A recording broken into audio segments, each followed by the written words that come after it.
All right, so this is how you turn the refrigerator on.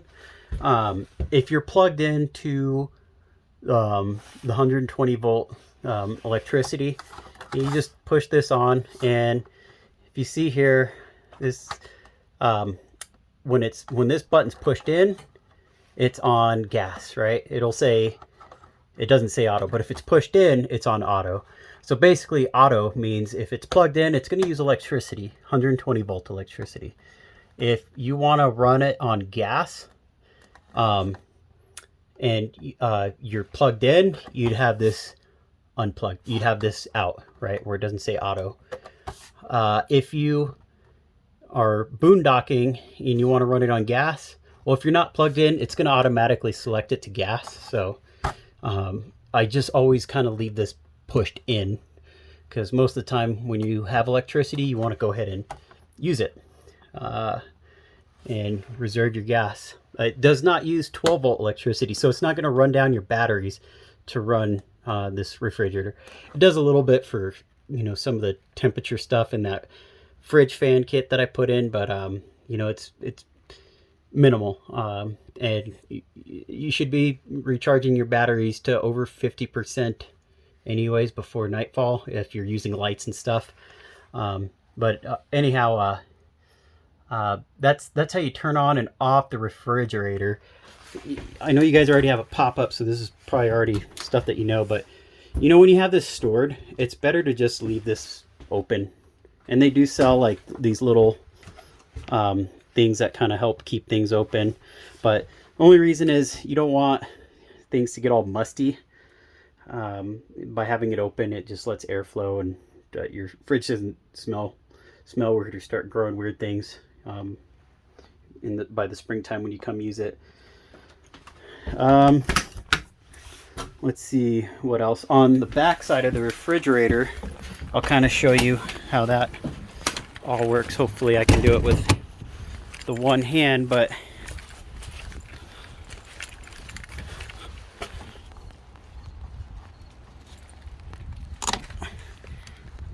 so here you usually need a screwdriver, but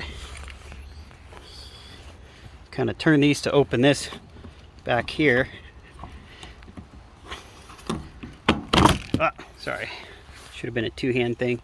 So this here takes any condensation from the cooling coils here, and it drips down. You always want it kind of pointing through one of these things here, and that's like all RVs that have the Dometic fridge.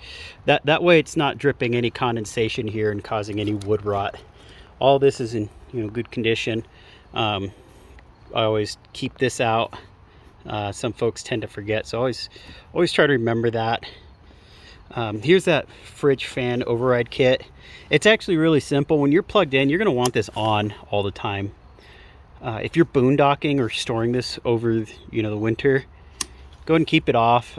Basically all this does is there's the evaporator coil up at the top here, and there's a little temperature switch, and when it senses the air being at 90 degrees or hotter, it turns the switch on, right? And as long as this switch is on, this is just like a secondary manual switch, but as long as this switch is on, that switch will turn on these sets of two fans and then two more at this top vent, and it just helps push that hot air through this vent here, and it just gives it better airflow and perform better, especially in hotter temperatures.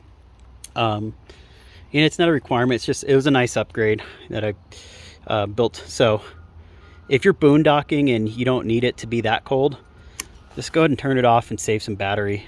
But go ahead and leave it on if you're plugged into 120 volt, because your batteries are being charged just fine. No worries. So that's the refrigerator 101.